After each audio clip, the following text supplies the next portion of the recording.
The Awakening. The Galactic Conclave considered Earth barely worth the energy it took to monitor its communications. Humans were classified as a Tier 4 species, technologically capable of interplanetary travel, but evolutionarily unremarkable.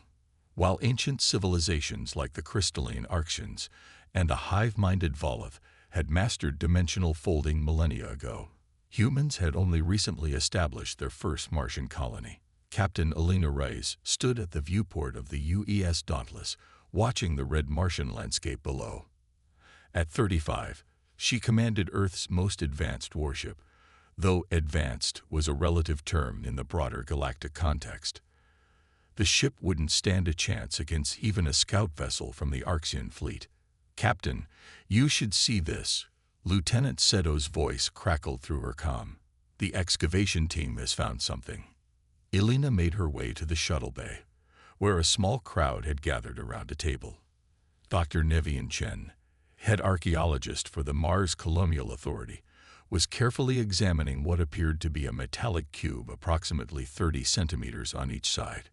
Its surface was etched with intricate patterns that seemed to shift and flow as Elena approached. "What is it?" she asked. "We're not sure," Chen replied, not looking up. "But it's not Martian in origin. The dating puts it at roughly 50,000 years old." "That's impossible," Elena said. 50,000 years ago, humans were still figuring out basic tools. "That's what makes this interesting," Chen said, finally looking up. His eyes gleamed with excitement. "The patterns contain human DNA sequences. Someone was here before us, Captain. Someone who knew about humans, or possibly even was human." Before Elena could respond, the ship's alarm blared.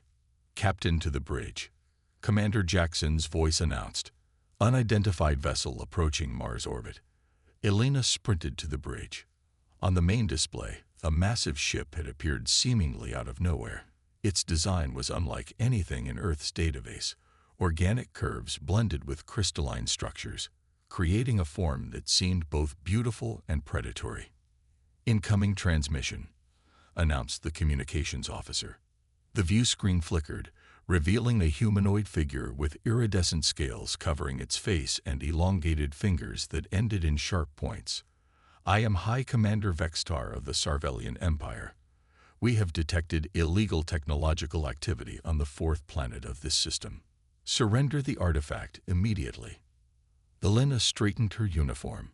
"I am Captain Elena Reyes of the United Earth Space Command. We were unaware of any restrictions on archaeological research in our own solar system." The alien's eyes narrowed. "Your awareness is irrelevant. The artifact belongs to the Sarvellian Empire by right of ancient conquest. You have 1 hour to deliver it, or we will retrieve it ourselves." The transmission ended abruptly. "Options?" Elena asked, looking around the bridge. "The Sarvellians aren't registered with the Galactic Conclave," Strategic Officer Lai reported, "but our intelligence suggests they're a Tier 2 civilization with superior weapons technology. They've been expanding rapidly in the Outer Rim, claiming ancient artifacts." Elena's mind raced. Earth had strict orders to avoid interstellar conflicts that could jeopardize their precarious standing with the Conclave. But something about this artifact felt important, too important to surrender. "Get that cube on board and prepare for emergency departure," she ordered. "And contact Earth Command. They need to know what's happening." Within 40 minutes, the artifact was secured in the Dauntless's research lab, and the ship was breaking Martian orbit. The Sarvellian vessel loomed ahead, its weapons systems visibly charging. "They're targeting our engines," Jackson reported. "Evasive maneuvers won't be enough." Elena stared at the tactical display. The Dauntless was outmatched in every way. Then she had an idea. "Take us through the Martian debris field. Full speed. Captain, at that velocity, our shields won't." "Do it, Commander." The Dauntless plunged into the dense asteroid field that orbited between Mars and Jupiter. The larger Sarvellian ship followed, its superior shielding easily deflecting the smaller rocks. But Elena had counted on their confidence. "Forward shields at maximum." "Divert all remaining power to rear thrusters on my mark," she ordered. As they approached a massive asteroid nearly a kilometer wide, Elena waited until the last possible moment. Mark. The Dauntless shot forward, narrowly skimming the surface of the asteroid before accelerating away. The Sarvellian ship, unable to adjust its course quickly enough, clipped the asteroid. Their shields held, but the impact disrupted their weapons' lock long enough for the Dauntless to put significant distance between them. "That won't hold them for long," Jackson warned. "It doesn't need to. We just need time to reach the jump point near Europa." Jump points were naturally occurring spatial anomalies that allowed for rapid transit between distant locations. The Conclave strictly regulated their use, but Earth had been granted limited access to the point near Jupiter's moon as part of their membership agreement. "Captain," Dr. Chen's voice came through the comm. "The artifact. It's responding to our presence." Elena left Jackson in command and hurried to the lab.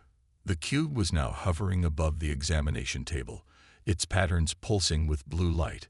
"It started when we broke orbit," Chen explained. "And it's getting stronger the longer we're around it." Elena approached cautiously. As she came within a meter of the artifact, the blue light intensified, and the patterns began to coalesce into recognizable symbols. "Those are DNA sequences," Chen whispered.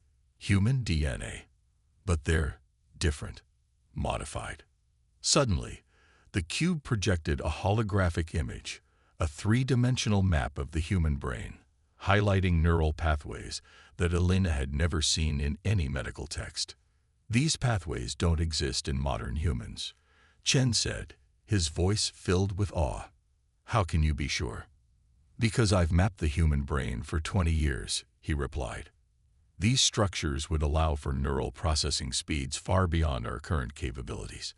They would make telepathy, enhanced physical abilities, maybe even manipulation of energy fields possible." The ship shuddered as a blast struck their rear shields. "They found us," Jackson's voice reported. "Shields at 60% and failing." Elena stared at the hologram, a wild idea forming. "Dr. Chen, could these pathways be dormant in us? Not absent, but just unused?" Chen blinked. "Theoretically, yes. Dormant genetic potential is common in evolution. And could this artifact somehow activate them?" "I don't." Chen started, but stopped as the cube pulsed again, this time emitting a wave of energy that passed through both of them. Elena gasped as a sensation like electricity coursed through her body, centering in her brain. Images flashed before her eyes: stars, planets, civilizations rising and falling, and humans. Ancient humans with abilities far beyond modern understanding, serving as guardians of younger species across the galaxy. "Captain." Chen's voice sounded distant. "Your eyes." Elena blinked, and suddenly she could see everything: the atomic structure of the wall, the electrical impulses in Chen's brain, the energy shields of the Dauntless, and beyond, the quantum fluctuations of the approaching jump point. "I understand now," she whispered, her voice resonating strangely. "We were more. We were meant to be more." Another blast rocked the ship. "Shields at 20%, Jackson's voice called urgently. Elena returned to the bridge, a newfound clarity guiding her. The crew gasped as she entered. Her eyes now glowed with the same blue light as the artifact. "Captain, your eyes," Jackson began. "No time to explain," Elena said. "Get us to the jump point." As they approached Europa, the massive Sarvellian ship closed in, weapons locked on the Dauntless, ready to deliver the killing blow. Elena placed her hands on the control console and closed her eyes. Somehow she could feel the ship's systems, could sense the energy flowing through its conduits. With a thought, she redirected power, strengthening the shields where they needed it most. "Shields holding at 15%, the tactical officer reported, confusion evident in his voice. "That's impossible with our current configuration." The jump point loomed ahead, a swirling vortex of blue-white energy. The Sarvellian ship fired again, but Elena anticipated the trajectory. adjusting the Dauntless's course microseconds before impact. "Jump point in range," the navigator announced. "Taking us in," Alina replied, her hand still on the console, her mind connected to the ship in ways she couldn't explain. As they entered the swirling energy field, Alina felt something else. Millions of minds back on Earth, dormant but ready. The artifact had done more than activate her own latent abilities.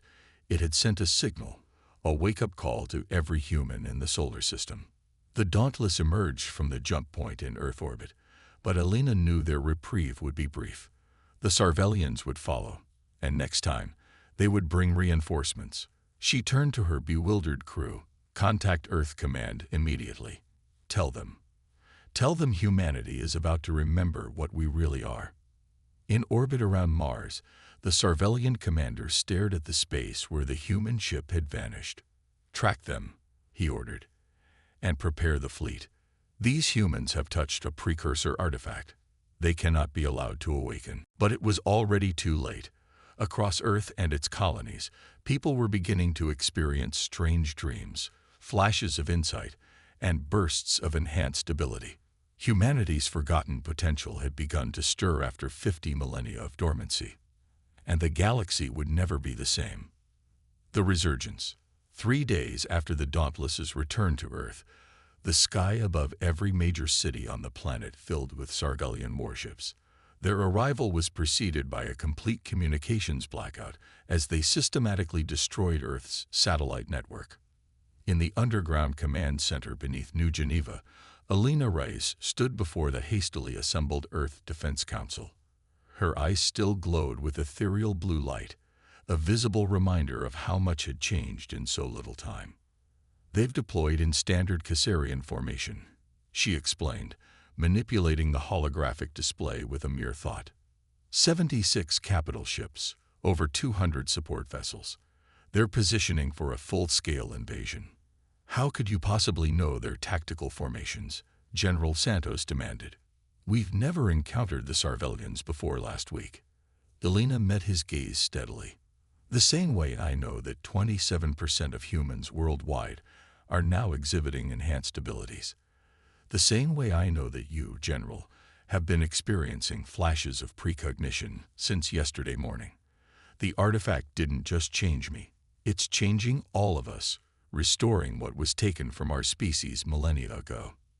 The room fell silent as the assembled leaders processed her words.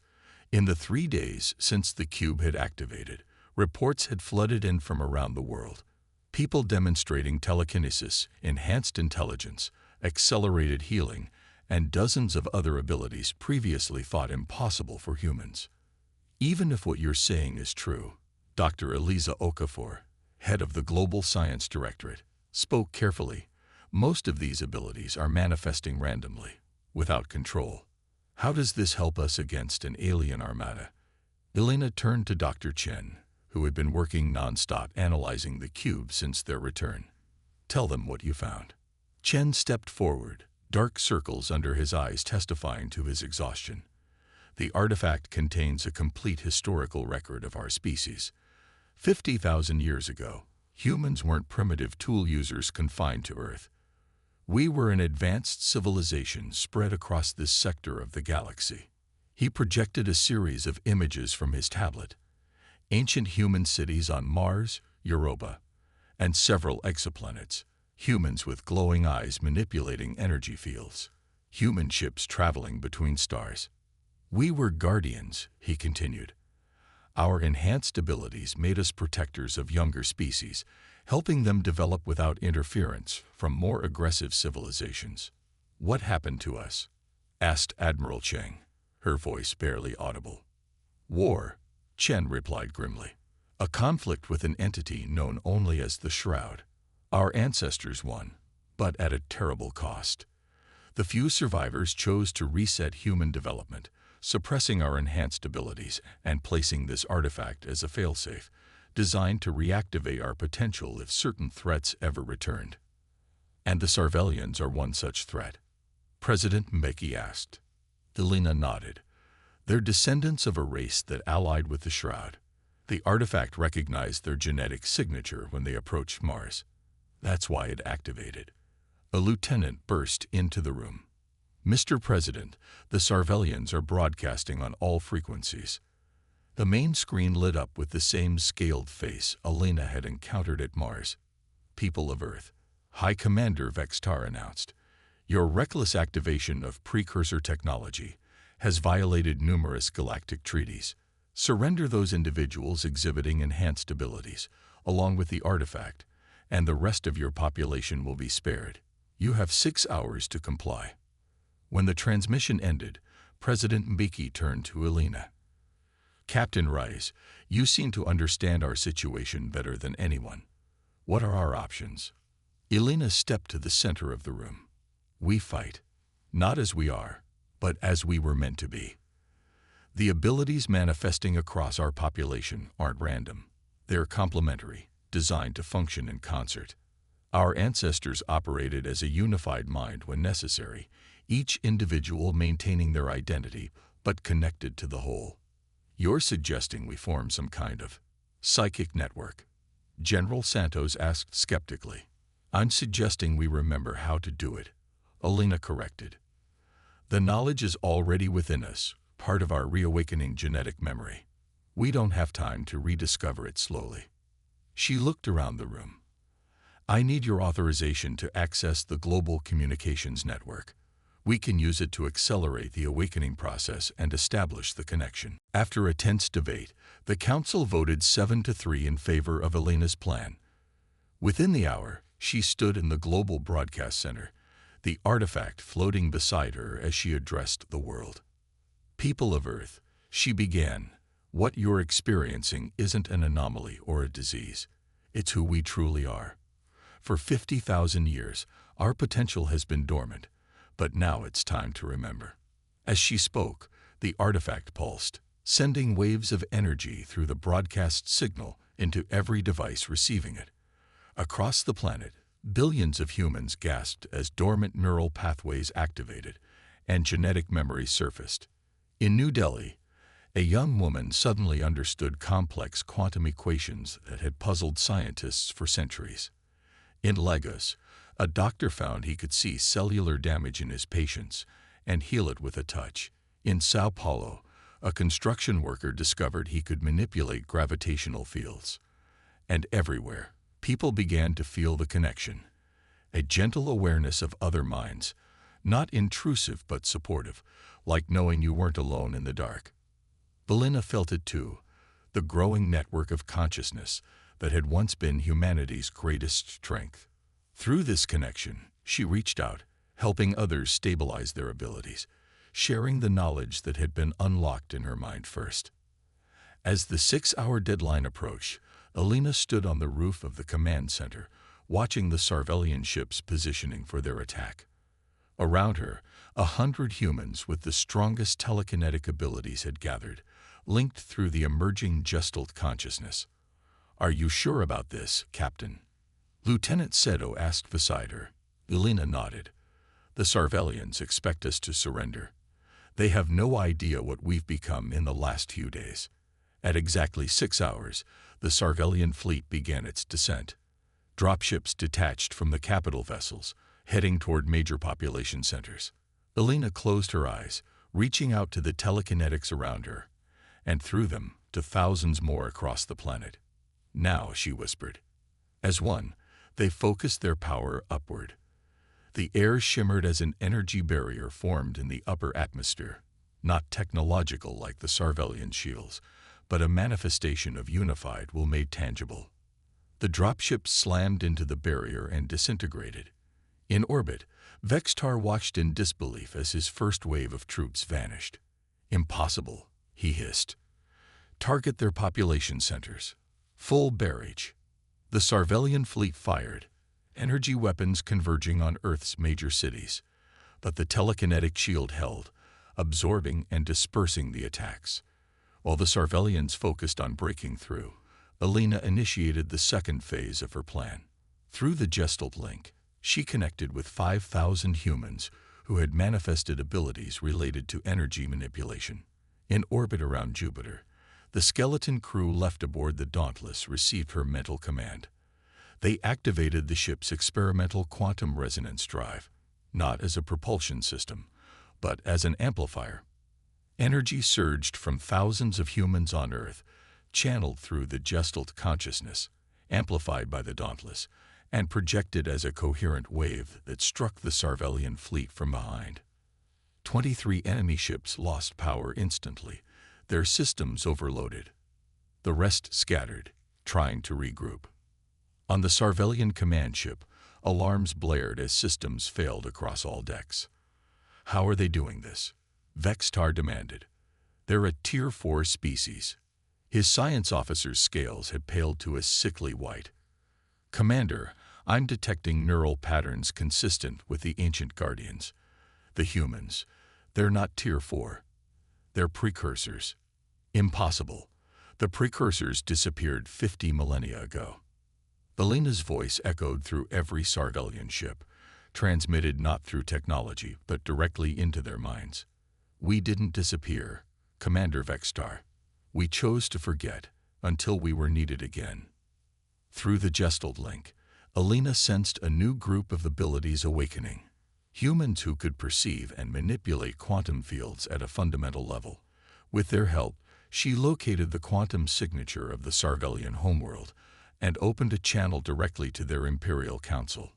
People of Sarvel, she projected, her message reaching their leadership directly. Your commander attacked us without provocation, seeking technology your ancestors once used alongside the entity you call the Shroud. That path led only to devastation before, and it will again. She showed them images from humanity's genetic memory, the ancient war, the destruction it caused, and the Sarvellian ancestors who had helped rebuild afterward, turning away from conquest. We were once your guardians, and then your allies, Alina continued. We can be again. On the command ship, Vextar received the Imperial Council's response with disbelief. Retreat, after one setback. But it wasn't just a setback, and the Council knew it. The humans had, in the span of a week, evolved from a barely noticeable civilization to one that could challenge the Sarvellian Empire's most powerful fleet. As the Sarvellian ships began to withdraw, humanity's unified consciousness remained vigilant. Through their enhanced perception, they detected a single ship-breaking formation, Vextar, refusing the order to retreat. His vessel accelerated toward Earth, weapons charging for a final, desperate attack. Alina felt the danger through the Gestalt link and reached out to the crew of the Dauntless, still orbiting Jupiter. Together, they focused the ship's quantum resonance drive, creating a micro-wormhole directly in the path of Vextar's ship. The Sarvellian commander had just enough time to register shock before his vessel vanished, re-emerging a moment later near the sun of an uninhabited system 5 light-years away, stranded but alive. As the last Sarvellian ships disappeared from Earth's orbit, the immediate danger passed. The Gestalt connection began to relax, though it didn't dissipate entirely. Humanity had remembered this aspect of itself and wouldn't readily surrender it again. 3 weeks later, Alina stood before the Galactic conclave on the neutral world of Axis Prime. The chamber was filled with representatives from over 200 civilizations, many viewing the human delegation with newfound wariness. The conclave recognizes Captain Alina Reyes of Earth, announced the Arxian Arbiter, her crystalline form refracting light across the chamber. Alina stepped forward. Esteemed members of the conclave, I come before you today to address the reclassification of humanity within the galactic community. Murmurs filled the chamber. The Volith representative, a collective consciousness housed in 12 identical bodies, leaned forward. Your species has exhibited abilities consistent with Tier 1 classification after millennia of apparent evolutionary stagnation. The conclave requires an explanation. The explanation is simple, Alina replied. We are what we always were. The dormancy of our abilities was self-imposed after the Shroud War, when our ancestors chose to step back from galactic affairs and allow our species to evolve naturally, without the burden of our past. And now you conveniently remember, just as the Sarvellians threatened you. Challenged a reptilian delegate. The artifact was programmed to reactivate our potential if specific genetic markers were detected, markers carried by those who once allied with the Shroud. The Sarvellians triggered our awakening, not the other way around. The chamber erupted in debate until the Arbiter restored order. What does humanity intend now that it has reawakened? Elena looked around the chamber, making eye contact with as many delegates as she could. We intend to reclaim our role as guardians, not conquerors.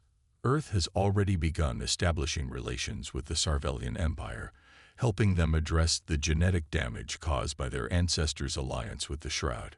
She gestured to the human delegation behind her. We come seeking recognition of our true status and the opportunity to rejoin galactic society as we once were, protectors of balance and facilitators of peaceful development. The conclave deliberated for 3 days before reaching their decision.